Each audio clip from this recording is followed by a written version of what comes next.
જય સોમનાથ ખેડૂત મિત્રો। તો કપાસમાં આપણે છેલ્લી વીણી જે છે એ 15 તારીખ અને 5મો મહિનો પૂરી થઈ ગઈ છે। તો એ પહેલા ફાલનો આપણે કપાસ જે આવેલો છે અને ત્યાર પછી આ બીજા ફાલનો જે કપાસ વીણેલો છે આપણે, તો એ બંને થઈ અને કપાસ કેટલો થયો છે તેની વિડીયોમાં આપણે વાત કરીશું।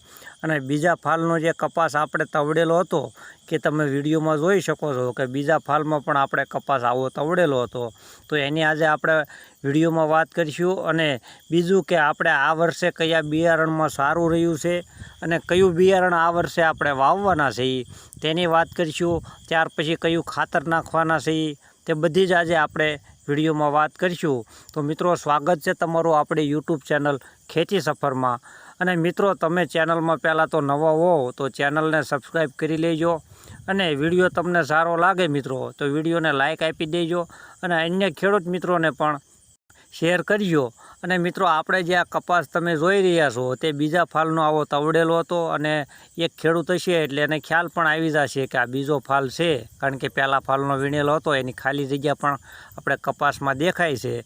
અને ત્યાર પછી મિત્રો, આપણે કપાસ છે એ બધો આપી પણ દીધેલો હતો, અને આ વર્ષે બધા ખેડૂતોને ખબર જ છે કે ભાવમાં તો બધા ખેડૂતોને ભાવ પૂરો મળ્યો જ નથી।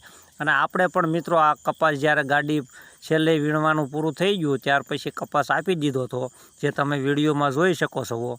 અને મિત્રો, પહેલા ફાલની તમને વાત કરું તો 1175 મણ કપાસ આપણે 50 વીઘામાંથી આવેલો હતો, અને ત્યાર પછીનો જે બીજો ફાલ આપણે છે તે વીણી તો એ વીણીનો આપણે કપાસ છે એ 581 મણ સુધીનો કપાસ આવેલો હશે।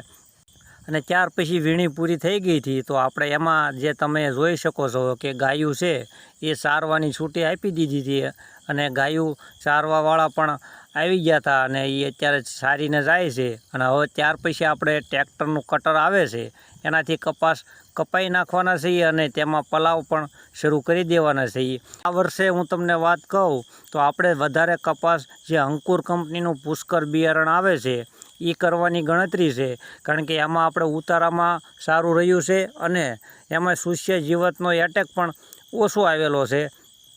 અને મિત્રો, આપણે કોઈ કંપનીની જાહેરાત નથી કરતા, પણ આપણને મિત્રો જે કપાસમાં સારું રહ્યું છે તેના વિશે હું તમને માહિતી આપું છું। પછી તમે એ કપાસ વાવો કે ના વાવો એ તો તમારી પર્સનલ મામલો છે, પણ આપણને મિત્રો જે બિયારણમાં સારું લાગ્યું હતું તેના વિશે મેં તમને જણાવ્યું છે। અને મિત્રો, આપણે દર વર્ષે 50 વીઘાનો કપાસ હોય જ છે, તો આ વર્ષે પણ આપણે બીજા ફાલના તમે જોઈ શકો છો કે એમાં જે ઝીંડવા આવેલા હતા એ એટલો ફાલ આવેલો હતો, આવા ઝીંડવા આવેલા હતા। એટલે મિત્રો, આપણે આ વર્ષે વધારે બિયારણ પુષ્કર જ કરવાના છીએ, અને એમાં જે ખાતર નાખવાના છે એનો વિડીયો પણ આપણે ટૂંક સમયમાં બનાવશું જ, અને ખેડૂત મિત્રોને જણાવશું। એટલે આપણે પહેલેથી જે કપાસમાં કાળજી લેવાના છીએ તેની માહિતી રેગ્યુલર વિડીયો બનાવી છીએ તેમ બનાવશું અને ખેડૂત મિત્રોને આપશું। અને મિત્રો, આ વર્ષે હું તમને કહું તો ટોટલ કપાસ જે છે એ આપણે 1775 મણ સુધીનો કપાસ આવેલો છે 50 વીઘામાંથી, અને 35 મણ જેવો ઉતારો આપણે એવરેજ મૂકી તો વીઘે આવેલો છે। બાકી વિડીયોમાં તો બધાય કહેતા હોય કે 40 મણનો ઉતારો આવે કે 50 મણનો ઉતારો આવે, તો પણ એક ખેડૂત હશે તો એને ખ્યાલ જ હશે કે કપાસમાં બહુ સારો કપાસ હોય તો કેટલો ઉતારો આવે છે, પણ મેં સત્ય હતું એ જ મિત્રો તમને જણાવ્યું છે। અને અંતમાં, અને તમારો કોઈ પણ કાંઈ સવાલ હોય મિત્રો તો એ પણ તમે કોમેન્ટમાં લખી અને જણાવજો। તો આજના વિડીયોમાં બસ આટલું જ તે મિત્રો, રજા આપજો, ધન્યવાદ।